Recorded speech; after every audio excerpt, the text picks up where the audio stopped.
What is going on, everybody? Welcome back to a brand new video. If you are new here, make sure to subscribe, turn on your post notifications, hit the like button if you like this video.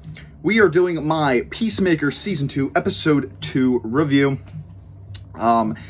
Before we get into the things I liked and what I didn't like, I just want to start off by saying that this is a pretty middle-of-the-road, kind of just very kind of boring episode. Not a whole lot goes on in it.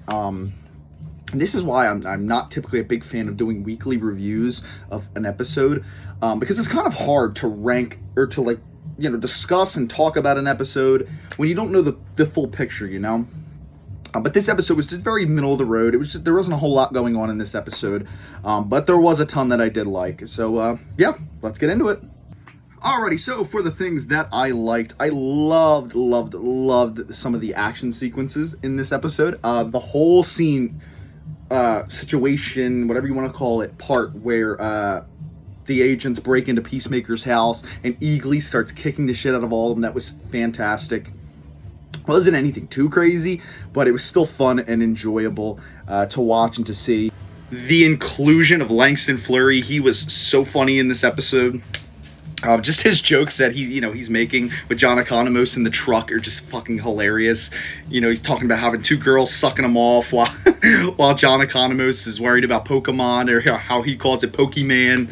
And he calls John Economos Ginger Cool. Like, he's just so funny, and he just brought so much life into this episode. This is nothing like how I pictured him being. For some reason, I really thought he was going to be a lot more serious of a character, even though he was on SNL and stuff, but he's just hilarious, and again, he just brings this kind of new life to it, to the show. The stuff with PeaceMaker and Vigilante, of course, is funny. You know, they have this great brother friendship thing going on. It's just hilarious, making weird jokes and just being weird human beings in general. That's kind of their thing. I like how this episode starts to kind of set up the story that's going to be going forward. You know, PeaceMaker going over into the other universe again, finding out that Rick Flag Sr.'s kind of hunting him down. And just, he kind of wants him dead, obviously, for what he did for his kid. We got a little bit of backstory on that in the beginning. Definitely loved the beginning. It set up just kind of the tone for the season. You know, Rick Flag Sr. finding out how his son died and the specifics and the details of everything. I did have a little bit of an issue with that, and I'll get into it later what my problem with that scene was. It wasn't anything big. It was just kind of a nitpick. So I like that they kind of started to set that up. Seeing obviously all the group from the first season reunite, and, seeing them interact again, but it's not in the same way, because you can definitely tell that, again, PeaceMaker, he's that same funny, like, idiot that we knew from the first season, but he's different. He's not, you can tell he's not happy, he's not fulfilled. And again, that's the big major character change from the first season to this one, and I think we're going to see that arc as to how he becomes fulfilled.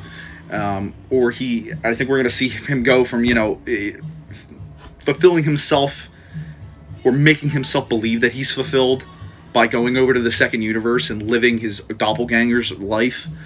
But I think as time goes on, he's going to realize that this isn't my life, and it's not everything it's cracked up to be. And I think his arc is going to be learning to accept himself and the world that he's in, and learning to pretty much sleep in the bed that he made, in a lot of ways. And again, yeah, just learning to accept himself. And I like how this episode really started to set up all that.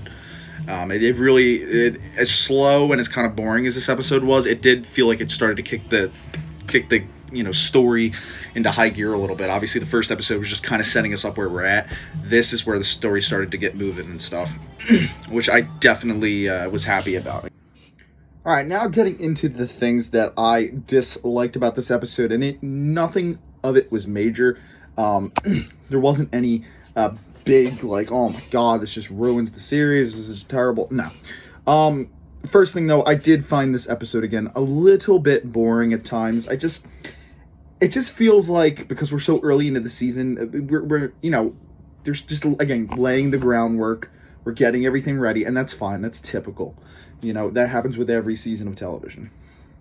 It's not that big of a deal. And the only other kind of complaint, again, this is the tiniest little nitpick, is Rick Flag at the beginning when he's reading through the file of what, you know, how his son died and everything. They had like all the dialogue down to like the exact words, the pauses and everything on his little spreadsheet he was reading. It was like exactly how it was done in the movie. I was like, there's no way anybody would know all that, you know, like nobody was there except for Ratcatcher 2, which she wasn't even present for that whole fight. She didn't show up until the end. So it's like there's no way they would have known every part of that fight beat for beat, every word exchange, you know what I mean? So I thought that was a little thing. But again, that's such a nitpick. It's crazy. So yeah, overall, this was a fine episode. Again, a bit boring, but it's to be expected. They're laying the groundwork. Definitely not as good as episode 1. But again, that's to be expected. So yeah, if you guys did enjoy, like, subscribe, comment, and I'll see you guys next time. Bye, guys.